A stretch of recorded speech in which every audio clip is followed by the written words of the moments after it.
رب اشرح لي صدري ويسر لي أمري واحلل عقدة من لساني يفقهوا قولي۔ اللہ رب العزت نے انسانوں کے لیے غور و فکر اور تدبر اور سوچ و بچار اپنی کتاب کے اندر بیان فرمایا کہ اس کے وہ مد نظر رکھتے ہوئے اگر زندگی گزاریں گے تو دنیا میں بھی کامیابی ملے گی اور اخروی جو زندگی ہے، آخرت کی جو زندگی ہے، اس میں بھی کامیاب ہو جائیں گے۔ پچھلے جمعے میں ہم نے ذکر کیا تھا موت سے لے کر قبر تک کے جو مراحل ہیں، موت ایک ایسی حقیقت ہے جس کا انکار نہیں کیا جا سکتا۔ انسان کسی بھی مذہب کے ساتھ تعلق رکھتا ہو لیکن وہ موت کا منکر نہیں ہے، ہر شخص موت کو تسلیم کرتا ہے۔ اور مسلمان تو جو بات اللہ اور اس کے رسول نے بیان کر دی اس کو تسلیم کرنا اپنے ایمان کا جز اور حصہ سمجھتے ہیں، اور بعینہ ہی اسی طرح سے ہے۔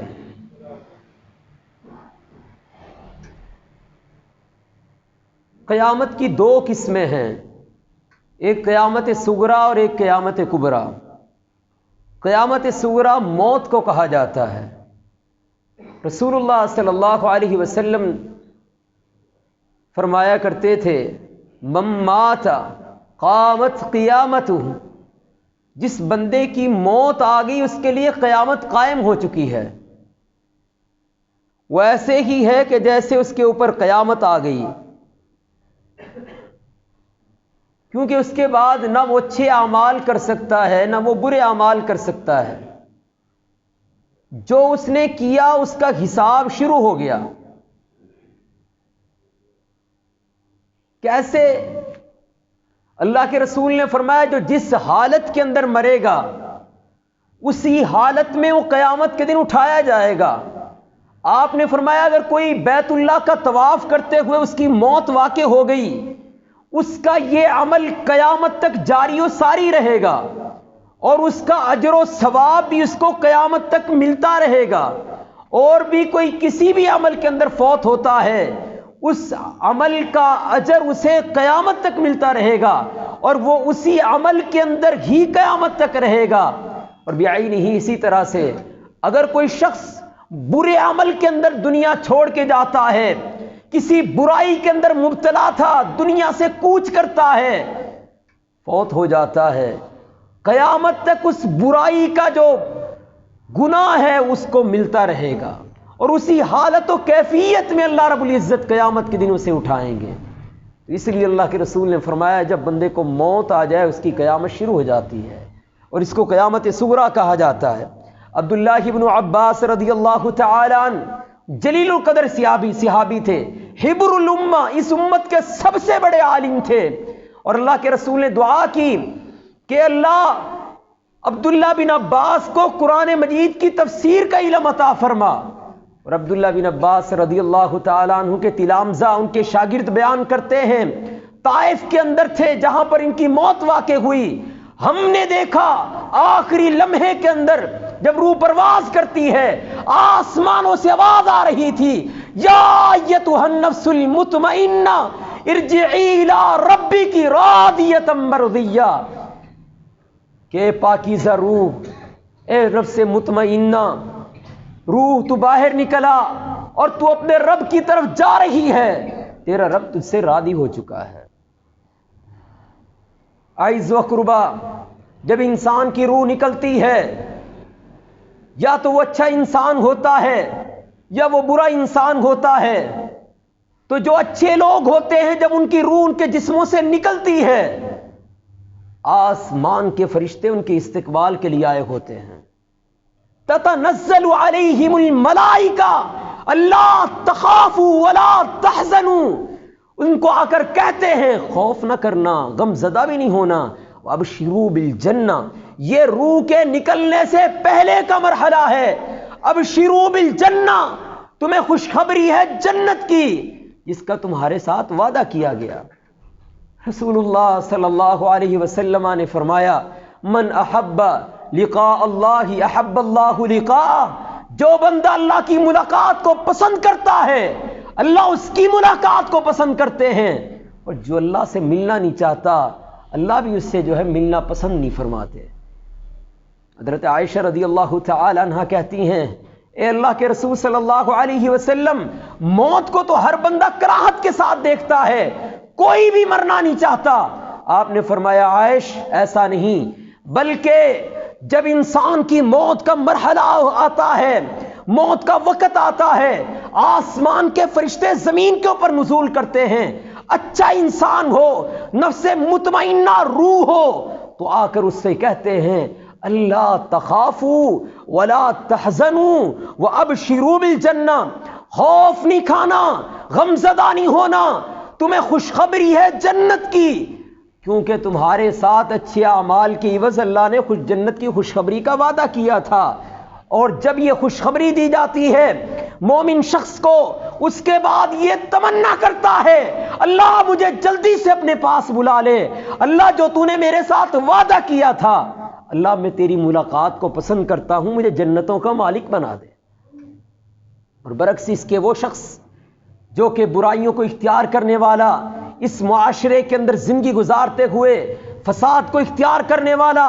گناہوں سے محبت کرنے والا، معصیت اور نافرمانی کے اوپر ہٹ درمی اختیار کرنے والا، جب اس کی موت کا وقت آتا ہے فرشتے آ کر اسے بتلاتے ہیں اے انسان، اے آدم کے بیٹے،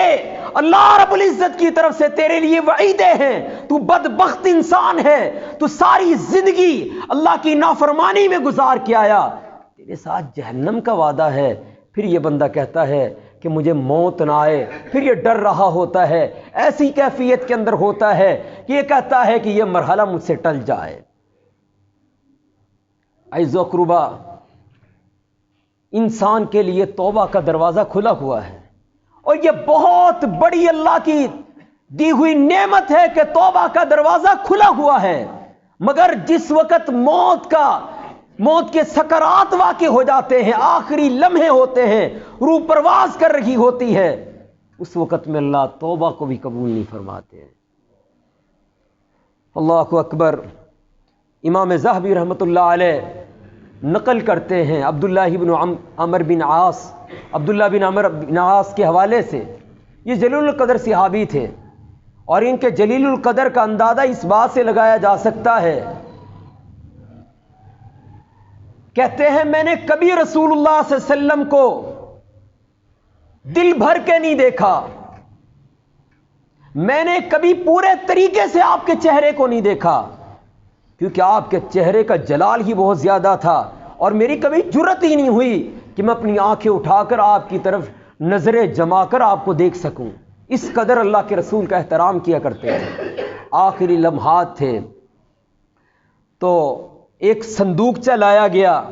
جس کے اندر سونے اور چاندی کے سکے تھے، تو کہتے ہیں اپنے بیٹے سے کہ ان سکوں کو تم سنبھال لو، تو بیٹا بھی آگے سے اللہ والا تھا، اس نے کہا مجھے ان کی کوئی ضرورت نہیں ہے، اگر میں ان کو اپنے پاس جمع کروں گا ابا جان اللہ کے سامنے حساب و کتاب کیسے دوں گا، مجھے ان کی ضرورت نہیں ہے۔ آج تو مال، مرتے دم تک مال کی ہرس نہیں جاتی، الہاکم التکاثر حتی زرتم المقابر، لوگوں تمہیں مال کی کثرت نے ہلاک کر دیا، مال کی کثرت کی تمنا نے تمہیں ہلاک کر دیا،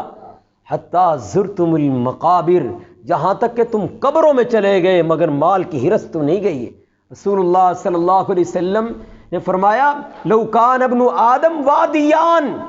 اگر آدم کے بیٹے کے لیے 2 سونے کی وادیاں ہوں تو وہ تیسری کا مطالبہ کرے گا، اور اگر 2 فیکٹریاں ہوں، بڑی بڑی فیکٹریاں، راضی نہیں ہوگا بلکہ تمنا، چاہت اور خواہش یہ کرے گا مجھے تیسری فیکٹری مل جائے۔ حالانکہ سمجھ لینا چاہیے آدم کے بیٹے کو الا جوف ابن آدم، آدم کے بیٹے کو اگر کوئی چیز بھر سکتی ہے وہ الا التراب، وہ مٹی، قبر کی مٹی ہے جو اس کے پیٹ کو بھر سکتی ہے، ادروائز اس کی خواہشات نفس یعنی خواہشات مال وہ کبھی بھی پورا نہیں ہوتی۔ بہرکیف رسول اللہ صلی اللہ علیہ وسلم کی یہ صحابی اور ان کے بیٹے کا مکالمہ، کہا مال کا جواب اللہ کے سامنے کون دے گا، میں اس کی چاہت نہیں کر سکتا۔ تو سکرات واقع ہو رہے تھے، موت کے سکرات، یعنی موت کی جو حالت و کیفیت نظر آ رہی تھی دیکھنے والوں کو بھی۔ پوچھا کہ آپ کے اوپر یہ حالت و کیفیت ہے، موت کو کیسے دیکھتے ہو؟ کہا مجھے ایسے لگتا ہے جیسے روزہ پہاڑ میرے اوپر رکھ دیا ہے۔ روزہ ایک پہاڑیوں کا سلسلہ ہے، کہا جیسے وہ میرے اوپر رکھ دیا ہے، اس کا بوجھ مجھ سے برداشت نہیں ہو رہا۔ اور کہا مجھے لگتا ہے کہ اس طرح سے کہ جس طرح دنیا کی ساری مصیبتیں میرے اوپر ڈال دی گئی ہیں، اور ایسا سفر جس کے بارے میں مجھے کہا جا رہا ہے اس کو تم اختیار کرو،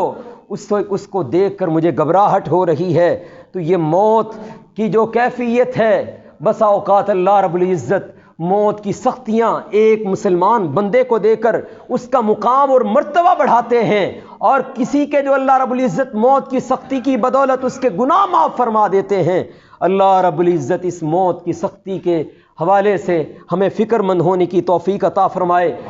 قیامت کی 3 اقسام ہیں جو انشاءاللہ آئندہ خطبات میں ذکر ہوتی رہیں گی۔ ایک قیامت بعیدہ اور متوسطہ اور قریبہ، یعنی وہ علامات، وہ نشانیاں جو کہ دور کی ہیں، بعیدہ ہیں، یعنی قیامت کے درمیان اور ان نشانیوں کے درمیان کافی فاصلہ ہے۔ بعیدہ کے حوالے سے رسول اللہ صلی اللہ علیہ وسلم نے فرمایا بعثت بین یدی الساعہ، میں محمد صلی اللہ علیہ وسلم قیامت کی علامت ہوں، کیونکہ جب کوئی پیغمبر دنیا میں مجھ سے پہلے تشریف لے کے آتا تو اس کی جو شریعت ہوتی اس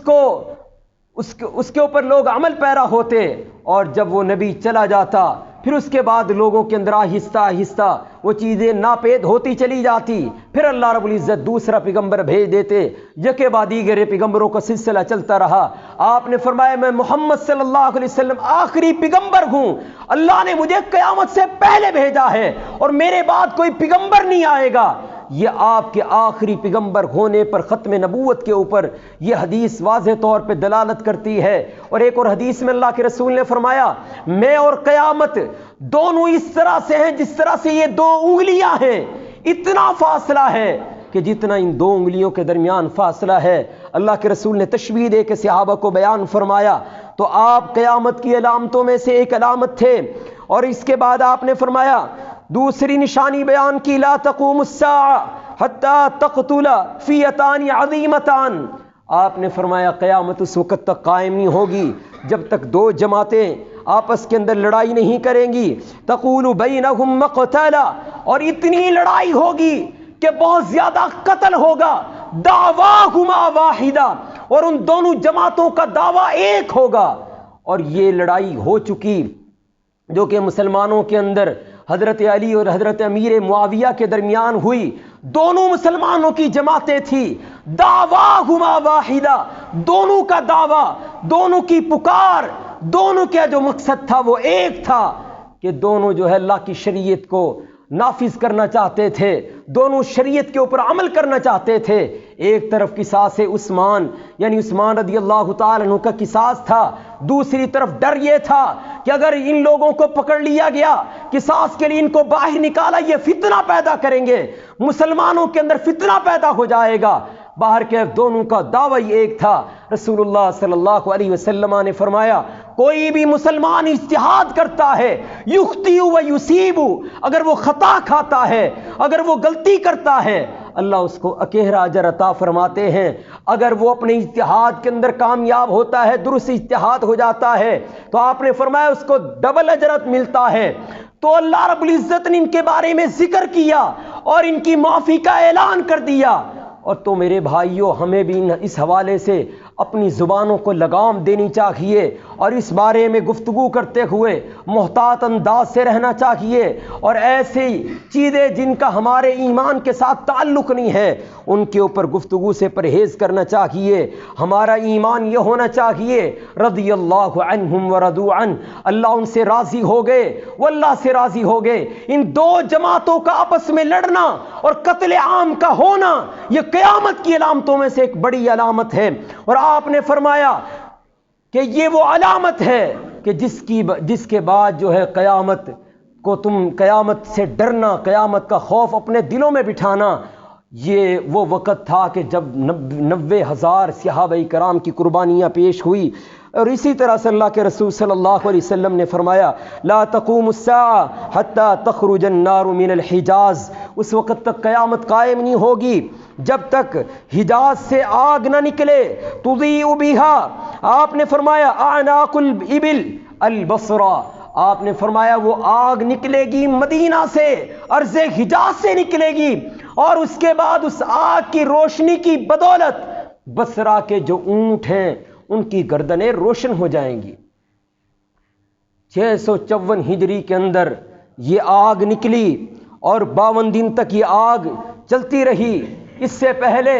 کئی دن جو ہے زلزلہ جاری رہا۔ یہ آگ مدینہ سے نکلی اور مدینہ کے اندر کئی روز تک زلزلے رہے، جہاں تک کہ منگل کے روز سے شروع ہوئے جمعے کے روز تک یہ جاری رہے، اور جمعے کے روز زلزلوں کی کیفیت بڑھ گئی۔ پھر اس کے بعد اس آگ کا نکلنا ہوا اور یہ آگ نکلی اور لوگوں نے اس کو دیکھا۔ 52 دن تک یہ آگ جو ہے جلتی رہی اور لوگ اس کا جو ہے لوگ اس کو دیکھتے رہے، اور بصرہ کے جو لوگ قافلے آ رہے تھے انہوں نے اپنی اونٹوں کی گردنوں میں آگ کی روشنی کو دیکھا، اور اللہ کے رسول صلی اللہ علیہ وسلم کی یہ بتلائی ہوئی نشانی بعین ہی اسی طرح سے پوری ہوئی جس طرح سے آپ نے اس کو بیان فرمایا۔ اس کے بعد ہے قیامت کی علامات میں سے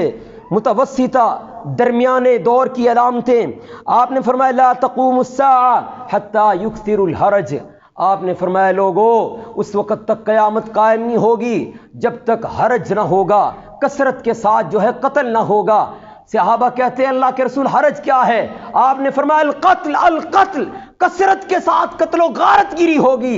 لوگ قتل ہوں گے۔ اور آپ نے کیفیت بیان فرمائی، ایک رستے کے اندر قتل و غارت گیری کی بدولت لاشیں ہی لاشیں پڑی ہوں گی، اور اس قدر لاشیں ہوں گی۔ آپ نے فرمایا کوئی پرندہ پیدا ہو اور پیدا ہونے کے بعد اڑنے لگ پڑے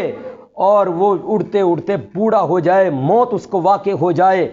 لیکن اس کا جو ہے اس کو موت واقع ہو جائے، وہ لاشیں ختم نہیں ہوں گی، اس کو موت واقع ہو جائے گی، وہ مر جائے گا، ختم ہو جائے گا، اس قدر لاشیں ہوں گی۔ اور آپ نے اسی کے درمیان میں ایک فتنہ عامیہ کا ذکر کیا، اندھے فتنے کا ذکر کیا۔ صحابہ نے کہا اللہ کے رسول اندھا فتنہ کیا ہے؟ نبی صلی اللہ علیہ وسلم نے فرمایا میرے صحابہ اندھا فتنہ یہ ہے کہ قیامت کے قریب ایسا ہوگا کہ کوئی شخص کسی کو قتل کرے گا، اس کو معلوم نہیں ہوگا میں کیوں قتل کر رہا ہوں، اور جس کو قتل کیا جائے گا اسے بھی معلوم نہیں ہوگا مجھے کس جرم کی پاداش میں موت کے گھاٹ اتار دیا گیا۔ آج جب دھماکے ہوتے ہیں مسجدوں میں، کوئی پتہ نہیں ہوتا اس قتل کرنے والے کو میں کیوں قتل کر رہا ہوں، برین واش کر کے ان کو تیار کیا جاتا ہے، اور وہ لوگ دھماکے کر دیتے اپنے آپ کو اڑا دیتے ہیں، قتل کرنے والے کو کچھ نہیں پتا ہوتا کہ میرا مقصد کیا ہے۔ اور جو لوگ بیچارے معصوم بغیر کسی وجہ کے جنہیں قتل کیا جا رہا ہے، مسجد میں نماز پڑھنے والے، ان کو قتل کر دیا جاتا ہے، انہیں بھی نہیں پتا ہوتا ہمیں کیوں قتل کر دیا گیا، ہمیں کیوں موت کے گھاٹ اتار دیا گیا۔ اعز و اقربا رسول اللہ صلی اللہ علیہ وسلم نے فرمایا تکون فتنۃ بینکم لا یبقى مسلم بیت الا دخلت، اللہ کے رسول صلی اللہ علیہ وسلم نے فرمایا اس وقت تک قیامت قائم نہیں ہوگی جب تک مسلمانوں کے ہر گھر کے اندر یہ فتنہ داخل نہ ہو جائے، جب تک مسلمانوں کے گھروں میں فتنے داخل ہونے شروع نہ ہو جائیں، اور ایسے فتنے جو ہر گھر میں پائے جائیں گے اس وقت تک قیامت قائم نہیں ہوگی۔ ایسے بہت سے فتنے ہیں، لیکن دو کا ذکر کرتا ہوں۔ تصویر کا فتنہ آج ہر گھر کے اندر داخل ہے، رسائل کی صورت کے اندر، میڈیا کے ذرائع کی صورت کے اندر. اور اگر کوئی شخص ان چیزوں سے بچتا ہے تو وہ کرنسی اور نوٹوں کی صورت میں اپنے گھر میں اس فتنے کو رکھتا ہے، مجبوری میں رکھتا ہے. اللہ کے رسول نے فرمایا کہ ہر گھر میں فتنے داخل نہ ہوں گے اس وقت تک بھی قیامت قائم نہیں ہوگی. اور آپ نے فرمایا دوسرا فتنہ جو آج ہر گھر میں موجود ہے وہ سود کا فتنہ ہے. ہر گھر میں موجود ہے، کسی گھر میں واضح طور پہ موجود ہے، اور کسی گھر میں آپ کوئی چیز خریدنے جاتے ہیں، آگے سے اس کمپنی کا جو لنک ہے وہ سودی لوگوں کے ساتھ ہے، سارا کام ان کا سود کا ہے. اگر اس کرنسی کو دیکھو تو اس کا جو معاملہ ہے سارا سود کا ہے، پیسے کے اوپر پیسہ دیا جا رہا ہے، پیچھے سے جو ہے اس کے بیک گراؤنڈ کے اندر جو سونا جو اصل قیمت تھی وہ موجود نہیں ہے، یہ پرچی کی بے ہے. رسول اللہ صلی اللہ علیہ وسلم نے پرچی کی بے سے منع فرمایا. آپ نے پرچی کی بے سے منع فرمایا. آپ نے فرمایا جو چیز ہے جس کی اصل ویلیو ہے پہلے اس کو اپنے ہاتھوں میں لو پھر اس کو آگے فروخت کرو. آج قدم قدم کے اوپر معاملات سودی ہیں. ایک مذہبی شخص، اس کو میں اچھی طرح سے جانتا ہوں، مذہبی لوگوں کے ساتھ وابستہ بھی ہے، اس نے 1 کروڑ روپے جو ہے وہ نکلوائے 25 لاکھ سود کے اوپر. میں نے کہا اللہ کے بندے کیا معاملہ ہے، کیوں اس طرح کر رہے ہو، اللہ کو کیا جواب دو گے؟ اتنا بڑا جرم. فَإِن لَّمْ تَفْعَلُوا فَأْذَنُوا بِحَرْبٍ مِّنَ اللَّهِ وَرُسُلِهِ. اللہ رب العزت فرماتے یہ اس طرح سے ہے،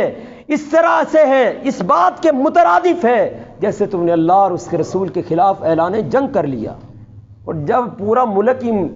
اللہ رسول کے خلاف اعلان جنگ کر رہا ہو پھر وہاں پہ رحمتیں اور برکتیں کہاں سے آئیں؟ وہاں مہنگائی نہ ہو تو اور کیا وہاں پہ ہو. تو باہر کیف وہ آگے سے کہنے لگا 5 سالوں میں کیا ہوگا، 25 لاکھ سود پڑے گا، میں ایک کوٹھی لوں گا اور اس کو لے کر جو ہے میں آگے فروخت کروں گا، اس سے کہیں زیادہ مجھے منافع مل جائے گا. اور ذرا سوچ تو صحیح، جب قبر میں تو جائے گا، لمبے لمبے وہاں پہ سانپ ہوں گے، کیڑے مکوڑوں کا جب تو مسکن بنے گا، جب ان کی خوراک بنے گا، اور یہ نہ مال تیرے کام آئے گا، نہ یہ دنیا کا مال و متاع، یہ دنیا کی عیش و عشرت، یہ زیب و زینت، یہ سب چیزیں یہیں پہ رہ جائیں گی. اور بندہ مسلم ڈر اللہ رب العزت سے، اللہ تجھ سے تیرے مال کے حوالے سے ایک ایک چیز کا حساب لیں گے، تیری جوانی کا حساب ہوگا. اللہ سے یہ کہے گا سود کھا کے آیا. جب اللہ رب العزت تیرے مال کا حساب لیں گے، وہ مال جو تو نے خرچ کیا اس کا بھی حساب دینا پڑے گا، وہ مال جو ترکے میں دنیا والوں کے لیے چھوڑ کے آیا اس کا بھی حساب دینا پڑے گا. مال کھانے والے، مال کے اوپر عیش و عشرت کرنے والی اولاد، لیکن پھنس کیا بیچارہ بوڑھا، اللہ پوچھیں گے بتلا اس مال کا حساب دے، کہاں سے کمایا، کہاں پہ لگایا، کس طرح سے اسے چھوڑ کے آیا. تیرے دل میں مال کی محبتیں تھی، اللہ کے دین کو تو نے نظر انداز کیا. یہ 2 فتنے جن کے حوالے سے اللہ کے رسول نے فرمایا تکون فتنۃ بینکم، فتنے آئیں گے، لا یبقا مسلم بیت الا دخلت، کسی مسلمان کا گھر جو ہے ان فتنوں سے جو ہے خالی نہیں رہے گا. ایسے فتنے جو ہے برپا ہو جائیں گے، ان کے اندر یہ 2 فتنے کیا آج ہمارے گھروں میں موجود نہیں ہیں؟ اور گھروں کی بات چھوڑو اللہ کے بندو، مساجد میں پائے جاتے ہیں. یہ موبائل کے اوپر ہم کیا کیا گند نہیں دیکھتے، اور پھر ہم اسی موبائل کو اپنی جیب میں ڈال کر اللہ کے گھر میں نہیں آتے. بسا اوقات اللہ کے سامنے کھڑے ہو کر ہمارے موبائلوں کے اوپر نازیبا چیزیں نہیں چل رہی ہوتی، اور وہ نماز کے اندر ہی جو ہے چل جاتی ہیں، ہمیں کوئی پرواہ نہیں ہوتی. ڈریے اللہ رب العزت کا خوف اپنے دلوں میں بٹھائیے. انشاءاللہ پھر بقیہ گفتگو اگلے خطبے میں انشاءاللہ اللہ نے موقع دیا تو کریں گے. اللہ رب العزت صراط مستقیم پر چلائے. ھذا وما عندی واللہ تعالی السوا. رب اشرح لي صدري ويسر لي أمري واحلل عقدة من لساني يفقه قولي.